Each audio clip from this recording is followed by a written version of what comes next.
Welcome to Sketchbook Drawing for Beginners. In this video, I'll show you how you can warm up in your sketchbook and how you can utilize different techniques and various ways of making marks to increase the quality of your sketches.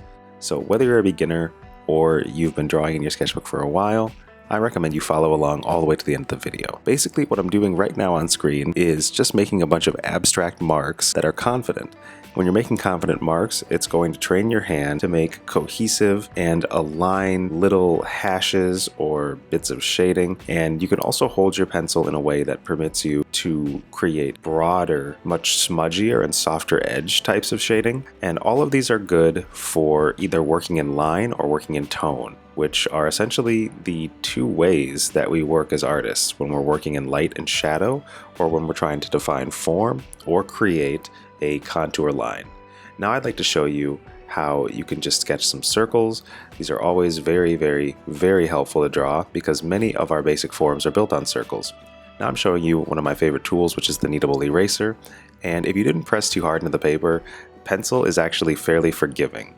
As you can see here, I'm just rubbing over the surface of the paper with my kneadable eraser, getting all of those ugly marks out of the way and creating a much more soft foundation, basically an undersketch, the same way I would do if I were using 2 layers in a digital art program, and I'm going over my guide. This is a lot like tracing on the same piece of paper, which is one of my favorite ways to work when I'm working traditionally. So as you can see now, we have a much more cohesive and nice looking sphere than if we just try to draw them straight. And we're also adding the form lines as well so that we can shade it and make it look dimensional. I also added a cast shadow because I like to get into the habit of doing that. Cast shadows are very important because they are a fundamental of drawing. You want to make sure that if you understand the light source, you understand how the object is blocking that light and casting its own shadow on whatever is behind it or below it or in its vicinity. I do this several times with several basic bits of geometry, whether they are cubes or spheres or cones. And another exercise I like to do is to draw through things.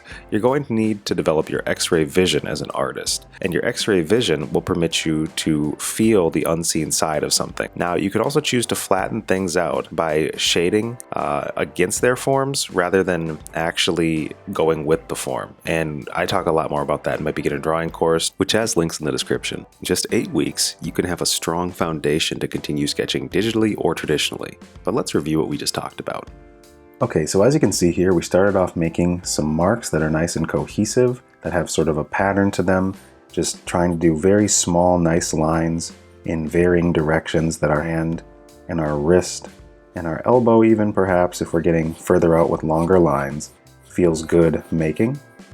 And then we went and we started to create some shapes. We made an ugly shape, but showed how much we could erase it with our friend the kneadable eraser here.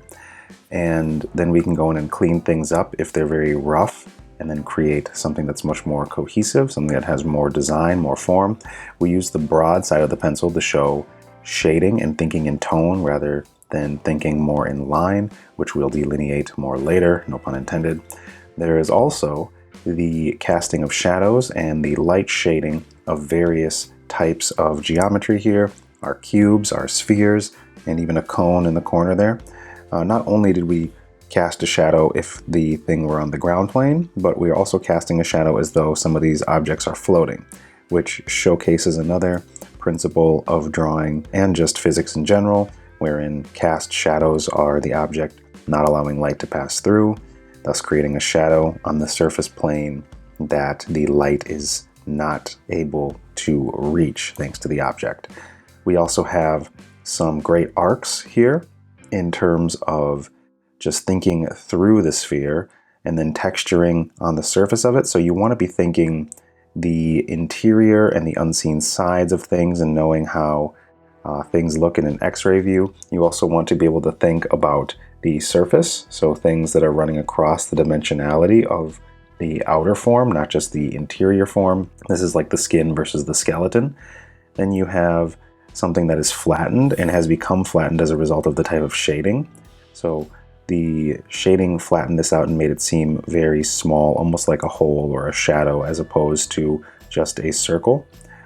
And this over here is where we used more form. We were using some of these lines and these marks to delineate form, but likewise, if we really wanted to, we could start another sphere here and use the broad side to shade.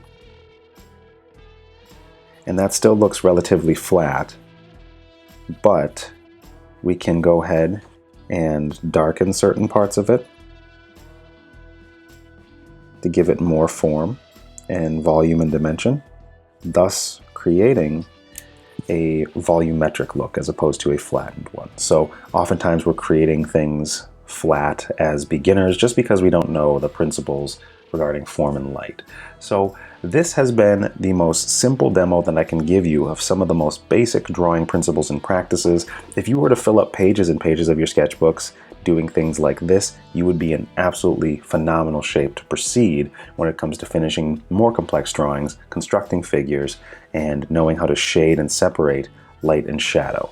Thanks for watching. If you enjoyed, please feel free to subscribe. Check out thebeginnerdrawingcourse.com for free lessons as well as full courses, and I'll catch you in the next video. Take care and happy drawing.